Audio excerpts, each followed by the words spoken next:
Hello नमस्कार दोस्तों। अभी तक दोस्तों हमने कोशिका का माइटोकॉन्ड्रिया तक देखा है। ठीक है, माइटोकॉन्ड्रिया में हमने क्या बताया कि इसके दो परत होता है। दोहरी परत वाला एक कोशिकांग है, कोशिका का एक अंग है जिसके बाहरी परत चिकना होता है। आंतरिक परत उंगली नुमा है जो कि आपको दिखाई दे रहा है। ठीक है, ये उंगली नुमा होता है, उंगली नुमा होता है। इसको क्रिस्टी बोला जाता है। आंतरिक परत को क्या कहा जाता है, या आंतरिक दीवार भी आप कह सकते हो, इसको क्रिस्टी बोला जाता है। ठीक है, जो आंतरिक परत है ये माइटोकॉन्ड्रिया का, उसको क्या बोला जाता है, तो क्रिस्टी बोला जाता है। इसमें ऑक्सीसोम होता है। इसी ऑक्सीसोम के पास क्या होता है दोस्तों, ये जो ऑक्सीसोम है, हमने पिछले क्लास में ये पूरे डिटेल में बताया कि ऑक्सीसोम में जो होता है आपका एटीपी, जो एडिनोसिन ट्राइफॉस्फेट होता है, ये ऊर्जा इसका निर्माण होता है। साथ साथ में कुछ बेकार पदार्थ जो कि कार्बन डाइऑक्साइड और वसा का होता है वो निकाल देते हैं हम लोग अवशिष्ट पदार्थ के रूप में। ठीक है, तो ये हमने देखा माइटोकॉन्ड्रिया में। ठीक है, यहाँ पे माइटोकॉन्ड्रिया में राइबोसोम पाया जाता है। क्या पाया जाता है, राइबोसोम। और साथ साथ में क्या पाया जाता है, डीएनए भी पाया जाता है। तो राइबोसोम और डीएनए की उपस्थिति होने के कारण इसको अर्ध स्वायत्त अंग बोला जाता है। कैसा अंग है, तो ये कोशिका का अर्ध स्वायत्त मतलब आधा स्वतंत्र अंग है। किसी पर उतना निर्भर पूरी तरह से ये नहीं रहता है। ठीक है, ये हमने देखा माइटोकॉन्ड्रिया के बारे में। ठीक है, यहाँ पे ऊर्जा का निर्माण होता है, इसलिए इसको ऊर्जा का घर बोला जाता है, ऊर्जा गृह बोला जाता है, पावर हाउस। ठीक है, माइटोकॉन्ड्रिया का खोज दोस्तों सबसे पहले किसने किया था, तो ये आपका अल्टमैन ने किया था। ठीक है, रिचार्ड अल्टमैन, जो कि उसको क्या नाम दिया था, तो उसने नाम इसका दिया था, रिचार्ड अल्टमैन ने इसका नाम दिया था क्या दोस्तों, तो बायोब्लास्ट। और बायोब्लास्ट को बाद में जो आया कार्ल बेंडा, वो इसको माइटोकॉन्ड्रिया नाम दिया। ठीक है, तो ये माइटोकॉन्ड्रिया के बारे में हमने देखा। यहाँ पे एक चक्र चलता है जिसके द्वारा ग्लूकोज टूटता है ऑक्सीजन की उपस्थिति में। उस चक्र को क्रेब्स चक्र कहा गया क्योंकि क्रेब्स नामक वैज्ञानिक ने इस चक्र के बारे में बताया था। ठीक है, अब देखते हैं दोस्तों दूसरी दोहरी झिल्ली हम देख रहे हैं। तो पादप में, ये पादप में तो होता है लेकिन कम मात्रा में होता है। ठीक है, उतना जरूरी नहीं होता है उसके लिए जितना जंतु कोशिका में होता है। अब दूसरी झिल्ली, दोहरी झिल्ली हम देख रहे हैं जो कि लवक था एक, जो कि पादप में था। तो अब देखते हैं लवक। ठीक है, लवक देखते हैं दोस्तों। ठीक है, तो ये लवक, इसका प्लास्टिड होता है, इंग्लिश प्लास्टिड, प्लास्टिड या लवक। ये भी दोस्तों ये केवल पादप कोशिका में पाया जाता है, केवल पादप कोशिका में पाया जाता है। और ये भी कैसा झिल्ली है, तो दोहरी झिल्ली इसका भी होता है। इसका भी झिल्ली कैसा होता है, तो दोहरी झिल्ली होता है। ठीक है ना, तो इसका भी झिल्ली जो होता है वो दोहरी झिल्ली होता है। ठीक दोस्तों, इसका काम, इसका जो काम होता है लवक का, वो इसका कार्य क्या होता है, तो इसका कार्य होता है, ये लवक का कार्य होता है कि पेड़ पौधों में भोजन का निर्माण, भोजन निर्माण, ठीक है ना, भोजन निर्माण, भोजन का भंडारण मतलब भोजन को जमा करना, तथा फल और सब्जियां, फल और सब्जियां को रंग प्रदान करना मतलब रंग देना। रंग, जो फल और सब्जियां में रंग आता है, अलग अलग रंग के फल और सब्जियां होता है, वो किसके कारण होता है, तो लवक के कारण। ठीक है, वो कौन सा लवक होता है उसको हम बाद में देखें। तो रंग प्रदान करना लवक का क्या है, लवक का प्रमुख कार्य है, मतलब मुख्य कार्य है। ठीक है ना, तो भोजन निर्माण करना, ठीक है, पौधों में प्रकाश संश्लेषण क्रिया में ये भूमिका इसका होता है। ठीक है, भंडारण तथा फल और सब्जियां को रंग प्रदान करना लवक का कार्य होता है। दोस्तों, लवक के प्रकार देखते हैं। किसका प्रकार, तो लवक के प्रकार। तो लवक के 3 प्रकार होता है। कितना प्रकार होता है, 3 प्रकार। अब पहला देखो 3 प्रकार में से, पहला हरित लवक, कौन सा लवक? हरित लवक दोस्तों। दूसरा वर्णी लवक, वर्णी लवक। और तीसरा होता अवर्णी लवक। क्या? अवर्णी लवक। ठीक है, हरित लवक, वर्णी लवक और अवर्णी लवक। इसका और एक नाम होता है क्लोरोप्लास्ट, दोनों याद रखना, क्लोरोप्लास्ट। ठीक है, ल्यूकोप्लास्ट, ल्यूकोप्लास्ट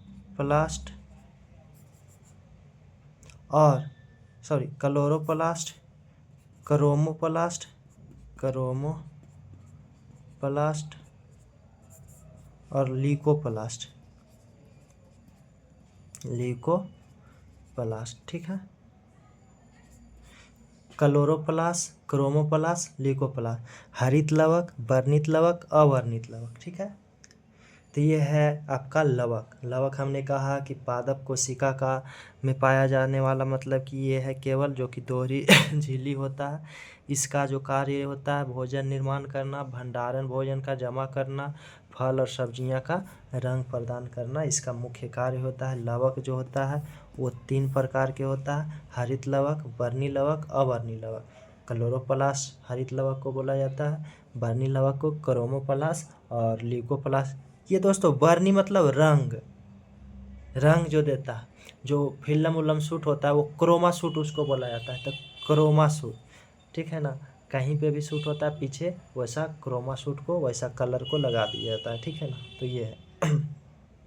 अब आगे देखते हैं कि क्या है हरित लवक, क्या है वर्णी लवक और क्या है अवर्णी लवक। ठीक है, तो अब देखते हैं दोस्तों हरित लवक।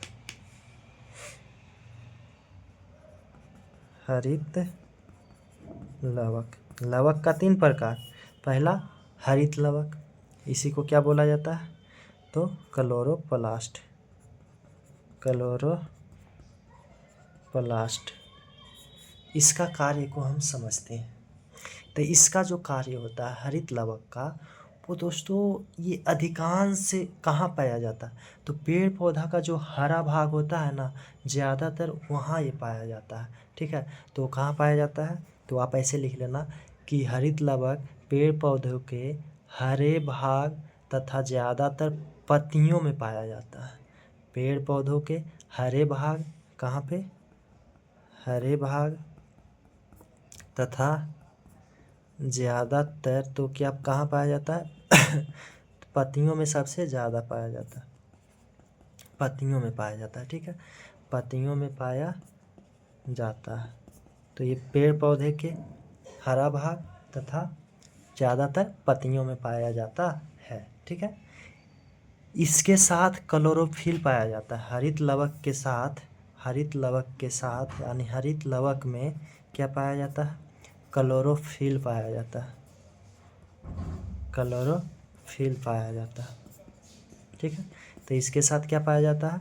आपका क्लोरोफिल पाया जाता है। ठीक है, यही क्लोरोफिल के मदद से, इसी क्लोरोफिल के मदद से पेड़ पौधे प्रकाश संश्लेषण क्रिया करता है। तो प्रकाश संश्लेषण क्रिया इसी के मदद से पेड़ पौधा करता है। ठीक है ना, तो आप कैसे लिखना? तो पेड़ पौधे के हरे भाग ज़्यादातर पत्तियों में हरित लवक पाया जाता है। ठीक है, इनके साथ क्लोरोफिल पाया जाता है। इनके साथ क्या पाया जाता है? क्लोरोफिल, जो कि प्रकाश संश्लेषण करने में मदद करता है। इनके साथ क्लोरोफिल पाया जाता है, जो कि प्रकाश संश्लेषण करने में मदद करता है। क्या? प्रकाश संश्लेषण करने में मदद करता है। अब दोस्तों ये जो हरित लवक है ना, इस हरित लवक में भी डीएनए पाया जाता है और राइबोसोम पाया जाता है, जैसे कि माइटोकॉन्ड्रिया में था। तो जब ये दोनों चीज़ जिसमें रहता है उसको क्या कहा जाता है? अर्ध स्वायत्त अंग। क्या? अर्ध स्वायत्त, जैसे माइटोकॉन्ड्रिया था अर्ध स्वायत्त अंग। ठीक है ना, तो ये भी क्या हो जाएगा? अर्ध स्वायत्त अंग हो जाएगा। तो इसमें भी अपना डीएनए और क्या पाया जाता है? राइबोसोम, जिसका ये भी प्रोटीन बना लेता है तो ये भी प्रोटीन खुद निर्माण कर लेता है, तो इसको क्या कहा जाता है? अर्धस्वायत्त अंग कहा जाता है। ठीक है, तो ये है दोस्तों हरित लवक। हरित लवक का जो कि खोज किया था, इसका खोज एएफ सिम्पर ने किया था। किसने किया था दोस्तों? William simper. एएफ सिम्पर भी आप याद रख सकते हो, एएफ सिम्पर। ठीक है, एएफ सिम्पर ने किया था हरित लवक का खोज। ये हरित लवक से संबंधित दोस्तों कुछ आपका जानकारी था। ठीक है, तो पहला क्या है कि ये जो है इसका नाम क्लोरोप्लास्ट भी है। ये पौधे के हरे भाग में ज़्यादातर पत्तियों में पाया जाता है। क्लोरोफिल जो कि इसमें पाया जाता है। ठीक है, हरित लवक में क्या पाया जाता है? क्लोरोफिल, जो कि क्लोरोफिल प्रकाश संश्लेषण क्रिया करने में मदद करता है। इस हरित लवक में जो है डीएनए और राइबोसोम पाया जाता है, जो कि प्रोटीन निर्माण में सहायक होता है। इसलिए इसको क्या कहा जाता है? प्रोटीन निर्माण खुद कर लेता है, अर्धस्वायत्त अंग कहा जाता है इसीलिए। ठीक है, अच्छा, प्रकाश संश्लेषण क्रिया में मदद करता है, इसका मतलब क्या है? तो आइए दोस्तों, बाकी तो आप समझ रहे हो कि हरित लवक कहाँ पे पाया जाएगा। तो पेड़ पौधा का हरा भाग, तना भी उसका कुछ कुछ मात्रा में हरा होता है, तो वहाँ भी हरित लवक पाया जाएगा। ज़्यादातर हरा क्या होता है? पत्तियाँ होता है, तो ज़्यादातर ये पत्तियों में पाया जाएगा। ठीक है ना, इसमें क्लोरोफिल पाया जाता है। क्या पाया जाता है? क्लोरोफिल पाया जाता है। किसमें? हरित लवक में क्लोरोफिल पाया जाता है। ठीक है, ये क्लोरोफिल जो है प्रकाश संश्लेषण करने में मदद करता है। प्रकाश संश्लेषण एक प्रक्रिया है जिसके द्वारा पेड़ पौधे अपना भोजन बनाता है। आप देखो प्रकाश संश्लेषण क्या होता है। प्रकाश संश्लेषण, आप समझो दोस्तों कि ये जो है एक पौधा है। क्या है ये पौधा है। ठीक है, ये आपका एक पौधा हो गया। ठीक है, यहाँ इसका जड़ वगैरह ये सब हो गया। यहाँ से मिट्टी है इधर। ठीक है, मिट्टी है तो कहीं ना कहीं जल भी होगा, और मिट्टी में दोस्तों खनिज भी पाया जाता है, तभी तो खनिज पाया जाता है, खनिज लवण पाया जाता है, तभी तो यहाँ पे पौधे उगते हैं, फसल उगते हैं। ठीक है ना, तो जल भी होगा। जब हम पादप उत्तक बताएंगे तो हम आपको बताएंगे जाइलम और फ्लोएम इसमें पाया जाता है। क्या पाया जाता है? इसमें जाइलम और फ्लोएम पाया जाता है। ठीक है, जाइलम और फ्लोएम क्या पाया जाता है दोस्तों? जाइलम और फ्लोएम। ये समझो आपकी कोई पत्तियां हैं। ठीक है, ये कोई क्या है? पत्तियां हैं इसका। ठीक है, इसी पत्तियां में क्या पाया जाता है? क्लोरोफिल पाया जाता है दोस्तों। क्या पाया जाता है? क्लोरोफिल पाया जाता है। अब देखो क्या होता है, ये जो क्लोरोफिल है ना, यहाँ तो सन है, सूर्य है। क्या है? सूर्य से लाइट पड़ता है इस पे, तो सूर्य का ये क्लोरोफिल क्या करता है? सूर्य का लाइट लेता है, सूर्य का क्या? प्रकाश। और ये जो मिट्टी में जाइलम गया हुआ रहता है, ये जाइलम के माध्यम से जल जाता है। क्या? जल। तो जल को लेता है और प्लस खनिज को। ये जाइलम जो है यहाँ से खींचता है किसको? जल और खनिज को। ठीक है, जल और जल में जो घुला हुआ खनिज रहता है उसको खींच लेता है कौन? जाइलम। कोई भी पौधा है तो इसी प्रकार से होता है, जल को खींचता है किसके द्वारा? जाइलम के द्वारा, और पत्तियां तक पहुंचाता है। ठीक है, तो पत्तियां के पास जल और खनिज लवण पहुंच गया, साथ साथ में सूर्य के प्रकाश ले लिया, और वायुमंडल में कार्बन डाइऑक्साइड जो हम लोग छोड़ते हैं, हम लोग अपने नाक के द्वारा निकालते हैं, नाक के माध्यम से बाहर। ठीक है ना, तो वायुमंडल से क्या ले लेता है? वायुमंडल से CO2 कार्बन डाइऑक्साइड। ठीक है, तो इसको हम पूरा लिख देते हैं कि प्रकाश संश्लेषण क्या है? प्रकाश संश्लेषण।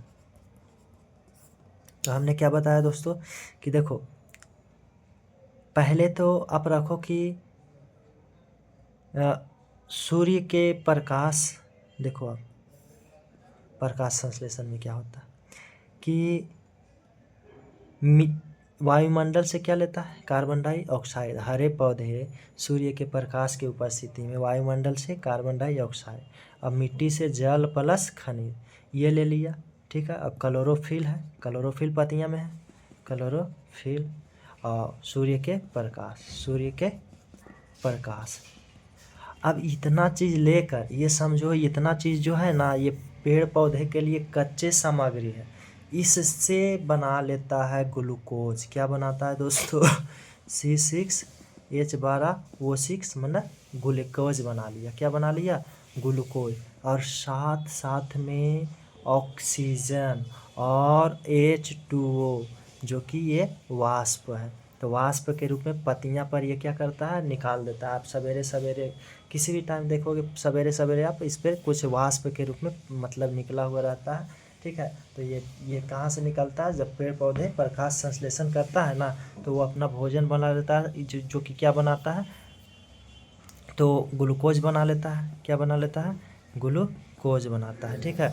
ग्लूकोज बनाता है, कहाँ बनता है, तो पत्तियां में बनता है अधिकांश, थोड़ा बहुत मात्रा में, तना में बहुत कम मात्रा में बनता है, ठीक है। लेकिन अधिकांश कहाँ, क्लोरोफिल रहता है पत्तियां में, तो पत्तियां में बनता है किसके माध्यम से, तो जो वायुमंडल में हमने कार्बन डाइऑक्साइड को छोड़ा है उसको लेता है, और जल पृथ्वी से कौन, जाइलम के द्वारा ले जाता है, ठीक है। एक जाइलम होता है, एक फ्लोएम होता है। तो फ्लोएम जो होता है ना वो क्या करता है, जैसे जाइलम और जैसे जल, तो जाइलम जल को ले जाता है, फ्लोएम मतलब फल से मतलब क्या होता है, भोजन। तो जब भोजन बन जाता है पत्तियां में, तो पूरा पेड़ पौधा के सभी भाग में भोजन को लेकर जाता है, और भोजन को जमा रखता है कौन, फ्लोएम, ठीक है। तो ऊतक में ये पढ़ेंगे, पादप में जब ऊतक पढ़ेंगे, तो ये होता है प्रकाश संश्लेषण। तो प्रकाश संश्लेषण में क्या बना दोस्तों, तो ग्लूकोज बना, ऑक्सीजन बना। यही ऑक्सीजन को जो है, ये ऑक्सीजन पेड़ पौधा के लिए बेकार पदार्थ है, जैसे हमारे लिए क्या था, कार्बन डाइऑक्साइड। तो ये बेकार है इसको जो है पत्तियां के द्वारा ये पेड़ पौधा बाहर निकाल देता है ऑक्सीजन को, ठीक है ना। तो ये ऑक्सीजन बाहर निकालता है जिससे हम लेते हैं, ठीक है। और हम जो निकालते हैं बाहर उसको पेड़ पौधा लेता है। तो ये ऑक्सीजन कहाँ से बना, क्वेश्चन सीधे आता है कि प्रकाश संश्लेषण क्रिया में जो पेड़ पौधे के द्वारा बेकार पदार्थ ऑक्सीजन बनता है वो किससे बनता है, तो जो जल लिया ना जाइलम के द्वारा, इसी जल से टूट करके क्या बना है, देखो ना जल में ऑक्सीजन है ना, ऑक्सीजन तो कार्बन डाइऑक्साइड में भी है, लेकिन ये किससे बना है, तो ये जल से बना है, ठीक है। तो इतना तक आपको कुछ भी समझ में पूरी तरह से नहीं आएगा, हमको भी पता है कि अभी आपको नहीं आएगा पूरी तरह से, लेकिन आपको अगर 50% भी समझ में आ रहा है तो काफ़ी है, ठीक है। तो ये होता है दोस्तों क्लोरोफिल का योगदान, हरित लवक का योगदान। तो हरित लवक किसके साथ होता है, क्लोरोफिल। क्लोरोफिल क्या होता है, प्रकाश संश्लेषण। तो यही जो है पेड़ पौधा का भोजन बनता है, ठीक है।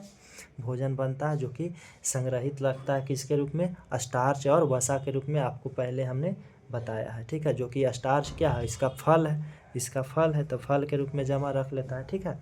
तो ये प्रकाश संश्लेषण है दोस्तों, ठीक है। तो प्रकाश संश्लेषण क्या होता है, तो हरे पौधे सूर्य के प्रकाश की उपस्थिति में वायुमंडल से कार्बन डाइऑक्साइड और मिट्टी से जल लेकर ग्लूकोज का निर्माण करता है। इसी प्रक्रिया को क्या कहा जाता है, प्रकाश संश्लेषण प्रक्रिया कहा जाता है। तो ये रहा दोस्तों हरित लवक से संबंधित कुछ आपको बातें, ठीक है। तो हरित लवक हो गया। हरित लवक दोस्तों आप देखो, हरित लवक, ये मान लो कि आप ये हरित लवक के अंदर हम देख रहे हैं, तो इसमें कुछ ऐसा संरचना मिलेगा आपको, इस प्रकार ऐसी संरचना मिलता है, ठीक है ना। तो ये जो है सिक्का सिक्का टाइप से इस पर रखा मिलेगा, इसको ग्रेना बोला जाता है। क्या बोला जाता है, ग्रेना। ये वाला जो है इसके निचवा में, तो इसको बोला जाता है अस्ट्रोमा बोला जाता है। क्या बोला जाता है, अस्ट्रोमा। ये जो ग्रेना है ना, तो इसमें दोस्तों पेड़ पौधा सूर्य के प्रकाश के उपस्थिति में अपना भोजन बनाता है, मतलब कि प्रकाशीय रिएक्शन होगा। कौन सा अभिक्रिया होगा, प्रकाशीय अभिक्रिया। मतलब कब, तो दिन में प्रकाश कब रहता है, तो ये दिन में होता है। तो प्रकाशीय अभिक्रिया कहाँ पे होता है? तो ग्रेना में होता है। कहाँ होता है दोस्तों? ग्रेना में होता है। और ये जो होता है रात में होता है, मून लाइट मतलब चंद्रमा के प्रकाश में, यानी अंध प्रक्रिया इसको बोला जाता है। क्या बोला जाता है? अंधेरा रहता है तो अंध प्रक्रिया। तो अंध प्रक्रिया कहाँ होता है? तो ये जो ग्रेना, ये स्ट्रोमा है ना, यहाँ पे होता है दोस्तों, ठीक है। तो ये अंध प्रक्रिया होता है। ये हरित लवक से संबंधित कुछ आपका बात रहा दोस्तों, ठीक है। तो हरित लवक में हमने क्या कहा? तो हमने कहा इसका काम भोजन को संग्रहित करना, भोजन का निर्माण करना, भोजन को फलों और सब्जियों को रंग प्रदान करना, ये रहता है। ये एफ सिम्पर ने इसका खोज किया। 3 प्रकार का ये होता है। ये हरित लवक जो कि क्लोरोप्लास्ट, वो हमने देख लिया। दूसरा है बर्नी लवक जो कि है क्रोमोप्लास्ट, ठीक है। तो दूसरा हम देखते हैं, दूसरा क्या है दोस्तों? तो वर्णी लवक, ठीक है। वर्णी लवक पहले हमने बता दिया था कि ये चैप्टर जो है थोड़ा सा टफ हो जाता है, ठीक है। तो आप इसमें घबराना नहीं, ठीक है। तो वर्णी लवक क्या होता है? क्रोमोप्लास्ट। क्या? क्रोमोप्लास्ट।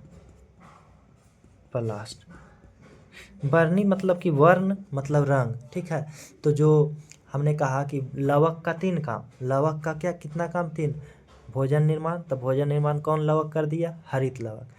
दूसरा हमने कहा रंग प्रदान, तो रंग जो प्रदान करता है वो यही कौन सा? वर्णी लवक करता है। कौन सा दोस्तों? तो पेड़ पौधा में रंग प्रदान करता है, खास करके सब्जियां और फूल को, ठीक है। तो इसका काम क्या होता है? तो पेड़ पौधों में रंग प्रदान करता है। क्या प्रदान करता है? तो रंग प्रदान करता है, ठीक है। तो पेड़ पौधा में रंग प्रदान करता है कौन सा लवक? वर्णी लवक। कौन सा लवक दोस्तों? वर्णी लवक। खास करके और खासकर किसको रंग प्रदान करता है पेड़ पौधा में? तो फल और सब्जियों को, और किसको? फूलों को तथा फूल को ऐसा ये आकर्षित बनाता है, सुंदर बनाता है, जिससे मतलब पहले तो आप समझो कि वर्णी लवक जो है, वर्णी लवक इसका काम क्या हो गया? रंग प्रदान करना। क्या करना? रंग प्रदान करना। किसको?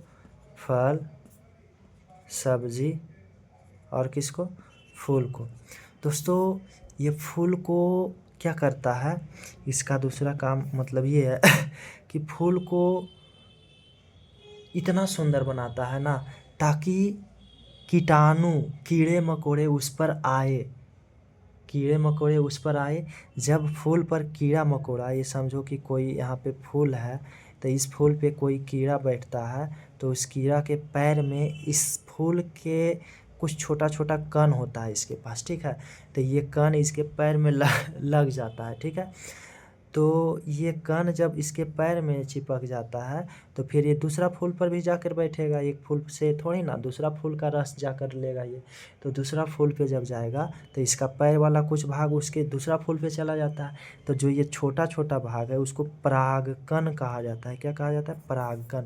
जैसे मनुष्य में, हम लोग में क्या होता है? स्पर्म होता है ना, शुक्राणु। उसी प्रकार से फूल में परागकण होता है, स्पर्म के जगह पर परागकण।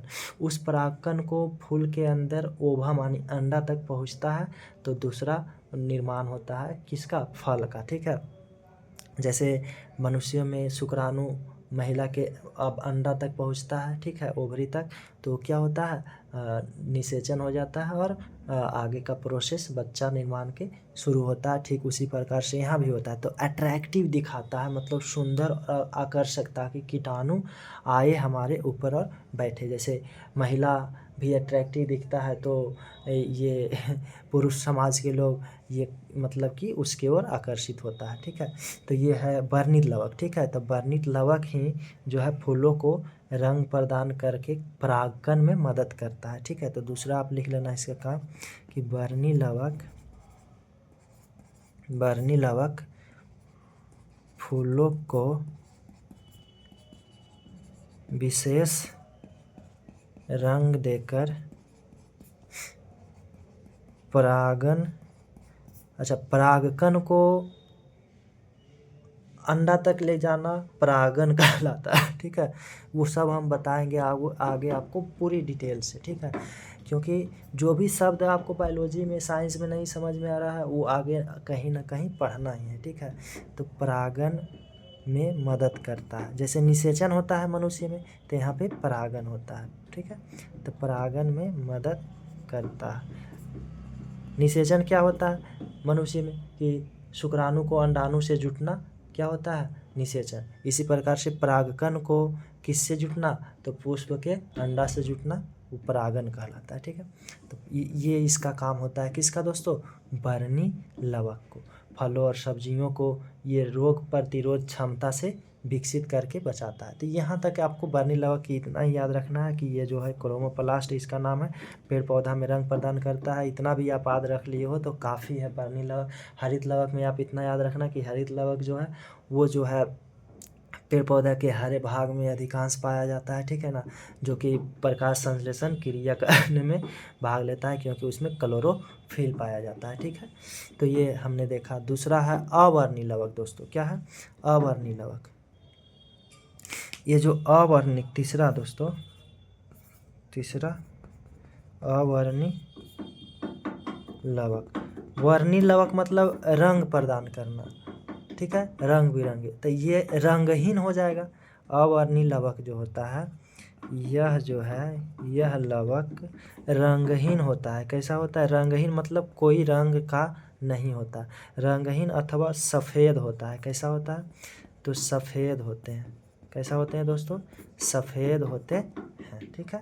रंगहीन होते हैं, सफ़ेद होते हैं। इसका जो काम है, देखो हमने आपको क्या बताया कि लवक का काम, लवक 3 प्रकार, लवक का काम है, पहला लवक का काम क्या है, भोजन निर्माण करना, रंग प्रदान करना और भोजन का जमा रखना, भंडारण करना, ठीक है। तो जिसमें से भोजन निर्माण करना किसका काम हो गया, हरित लवक का। भोजन और फल और सब्जियां का रंग प्रदान करना किसका काम, वर्णी लवक। अब बच गया भोजन को संग्रहित करना, जमा करना, ये किसका काम हो जाएगा, तो अवर्णी लवक का, ठीक है। तो इसका जो है, इसका मुख्य कार्य जो होता है ये भोज्य पदार्थों को संग्रहण करना। क्या होता है, भोज्य पदार्थों को संग्रहण करना होता है, ठीक है। भोज्य पदार्थों को संग्रहण करना। भोज्य पदार्थों में क्या क्या हो जाता है, कार्बोहाइड्रेट जो कि आलू में पाया जाता है, कार्बोहाइड्रेट आलू है, ठीक है, वसा, ठीक है, और प्रोटीन। ये क्या हो गया आपका, तो ये भोज्य पदार्थ को जमा रखता है कौन, अवर्णी लवक। किसमें, पेड़ पौधे में, ठीक है, पेड़ पौधे में ये सब पाया जाता है। नोट में आप लिख लेना कि अवर्णी लवक सूर्य के प्रकाश में खराब हो जाता है, ठीक है। अवर्णी लवक जो होता है सूर्य के प्रकाश में क्या हो जाता है, खराब हो जाता है। इसलिए ज़्यादातर ये जो होता है मिट्टी के अंदर होता है, मिट्टी के अंदर रहने का कोशिश करता है, ठीक है। जैसे या फिर फलियों के रूप में रहता है। जैसे आप समझो कि मटर का पौधा देखा तो मटर किस रूप में रहता है, मटर ऐसे रहेगा आपका, ठीक है ना, इस प्रकार से। इसमें इसके अंदर दाना भरा हुआ रहता है, तो इसके अंदर जो है वही क्या हो गया आपका, तो भोज्य पदार्थ। तो इसी को क्या कहा जाता है, अवर्णी लवक। कौन सा लवक, अवर्णी लवक। जो भोज्य पदार्थ है वही तो अवर्णी लवक है, भोजन के रूप में है। देखो तो इसको सूर्य के प्रकाश यहाँ पड़ेगा तो क्या डायरेक्ट इस पर पड़ेगा, नहीं, किस पे पड़ेगा, तो इसके जो सेफ्टी है वो दे रखा है उस पे पड़ेगा, जिससे इसका रंग ये जो है खराब ना होवे, ठीक है ना। जैसे देखो सूर्य के प्रकाश में आलू को छोड़ दो, आलू क्या हो गया, अवर्णी लवक, क्योंकि आलू जो है भोज्य पदार्थ है, उसमें कार्बोहाइड्रेट है, वसा है, ठीक है ना। तो कार्बोहाइड्रेट है तो मिट्टी के अंदर है तब तक तो ठीक है, ठीक है। लेकिन जैसे ही आप धरती पे ऊपर लाकर ज़मीन के ऊपर रखो तो वो जो होता है हरा हरा हो जाता है। क्या हो जाता है, हरा हो जाता है। मतलब कि क्या हुआ कि वो प्रभावित हो गया सूर्य के प्रकाश में और किस रूप में बदल गया, तो अवर्णील लवक से वर्णील लवक में, मतलब हरा हो गया, मतलब रंग आ गया ना उसमें, तो रंग आ गया मतलब वर्णील लवक। तो वो जो है वो खराब हो गया समझो आप, उसमें सोलेनिन हो जाता है। क्या हो जाता है? सोलेनिन नामक उसमें मतलब कि पदार्थ आ जाता है। आलू जब हरा हो जाता है तो सोलेनिन आ जाता है उसमें, ठीक है। ये सोलेनिन जो होता है कैंसर कारक होता है, मतलब इस ज़्यादा हरा आलू खाने से आपको कैंसर हो सकता है, ठीक है। तो ये दोस्तों अवर्णीय लवक रहा। अवर्णीय लवक का काम क्या है? तो इसका कार्य भोज्य पदार्थों को संग्रहण करना। ये सूर्य की उपस्थिति में क्या हो जाता है? खराब हो जाता है। जैसे इसीलिए सेफ्टी के लिए क्या होता है, मटर के ये होता है, देखो आप बादाम देखो, आलू देखो, सब धरती के अंदर चला जाता है कि नहीं जाता है। तो इस प्रकार जो ऊपर रहता है उसको सेफ्टी के लिए क्या रहता है, कुछ कवर किया हुआ रहता है, ठीक है। अवर्णीय लवक भी 3 प्रकार से होता है। एक को कहा जाता है एमाइलोप्लास्ट। देखो आप अवर्णीय, इतना तो डिटेल आपको नहीं जानना है, फिर भी हम बता देते हैं। लवक जो है 3 प्रकार के, एक है एमाइलोप्लास्ट, एमाइलोप्लास्ट, दूसरा है एलियोप्लास्ट, एलियोप्लास्ट, और तीसरा है दोस्तों नाम से ही स्पष्ट प्रोटीनोप्लास्ट, प्रोटीनोप्लास्ट। एमाइलोप्लास्ट में यहाँ किसका संग्रह करना? अवर्णीय लवक भोज्य पदार्थों का संग्रह करता है ना। तो ये जो है स्टार्च का संग्रह करता है। किसका? एमाइलोप्लास्ट जो है स्टार्च का संग्रह, स्टार्च का संग्रह, ये भी भोज्य पदार्थ है, ठीक है ना। स्टार्च का संग्रह, जैसे आलू में, चावल में स्टार्च का संग्रह करता है, ठीक है, आलू और चावल में, ठीक है। तो ये हो गया। एलियोप्लास्ट जो होता है ये क्या करता है? तो ये वसा का संग्रह करता है। किसका संग्रह करता है? वसा का संग्रह।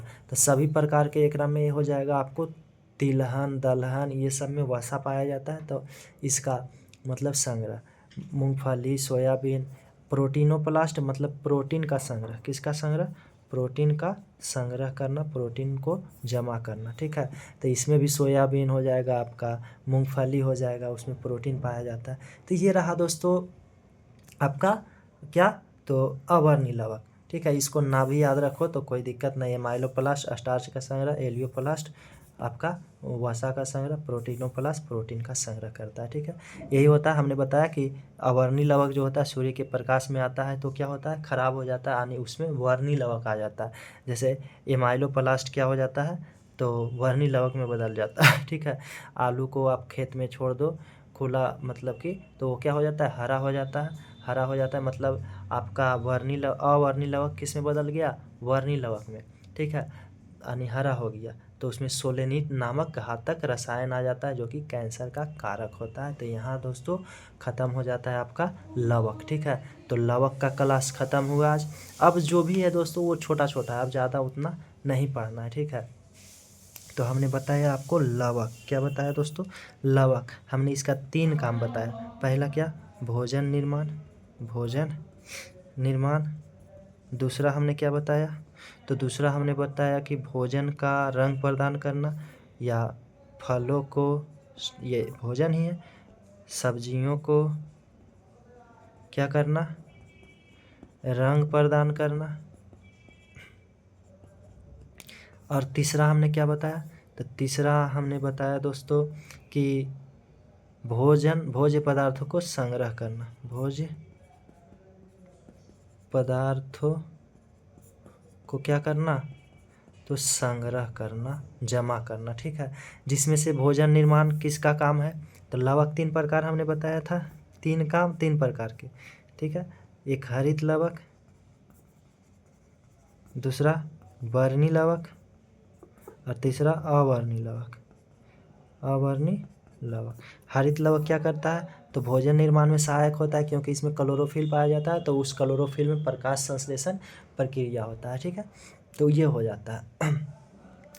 वर्णीय लवक क्या होता है? तो रंग प्रदान करता है, फलों को, सब्जियों को, फूलों को, विशेष करके ये परागण में मदद करता है, ठीक है।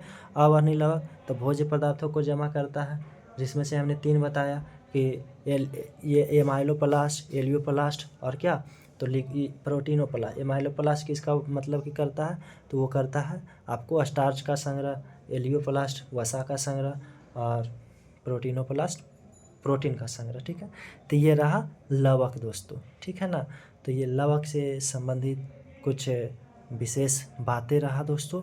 अगला क्लास में और इसका हम देखेंगे एंडोप्लाज्मिक रेटिकुलम क्या होता है, फिर आपका राइबोसोम क्या होता है, लाइसोसोम क्या होता है, केंद्रक क्या होता है, ये सब के बारे में हम देखेंगे। अब ज़्यादा नहीं, 2 से 3 क्लास इसमें और छोटा छोटा 30-35 मिनट का ऐसे ही लेंगे और कोशिका ख़त्म हो जाएगा। फिर उत्तक पढ़ेंगे, फिर इसके बाद आसान टॉपिक हो जाएगा। ठीक है, तो आज के लिए इतना ही। ठीक है, बाकी अगले क्लास में हम लोग देखेंगे। ठीक है, धन्यवाद दोस्तों।